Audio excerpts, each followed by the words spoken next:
ವಿವಿಧ ಯೋಜನೆಗಳ ಶಿಲಾನ್ಯಾಸ ಮತ್ತು ಲೋಕಾರ್ಪಣೆಗೆ ಮಂಗಳೂರಿಗೆ ಆಗಮಿಸಿದ ಪ್ರಧಾನಿ ನರೇಂದ್ರ ಮೋದಿ ಅವರನ್ನ ಗೌರವಾಧಾರಗಳಿಂದ ಬರಮಾಡಿಕೊಳ್ಳಲಾಯಿತು. ವೇದಿಕೆಯಲ್ಲಿ ಕೇಂದ್ರ ಸರ್ಕಾರದ ಪರವಾಗಿ ಸಚಿವ ಸರ್ಬಾನಂದ ಸೋನೋವಾಲ್ ಅವರು ಮಡಿಕೇರಿ ಪೇಟ ಮತ್ತು ಹಾರ ಹಾಕಿ ಶ್ರೀಕೃಷ್ಣನ ಪ್ರತಿಮೆ ನೀಡಿ ಸ್ವಾಗತಿಸಿದರು.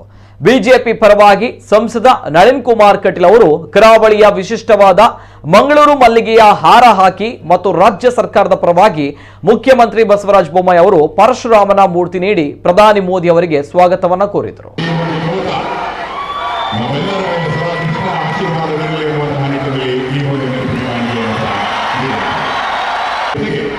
ಈ ಒಂದು ಮಲ್ಲಿಗೆಯ ಹಾರ ಇಲ್ಲಿನ ಕಂಪನ್ನು ಸೂಸುವಂತಹ ಮಲ್ಲಿಗೆಯ ಈ ಕ್ಷೇತ್ರದಲ್ಲಿ ಪರಶುರಾಮ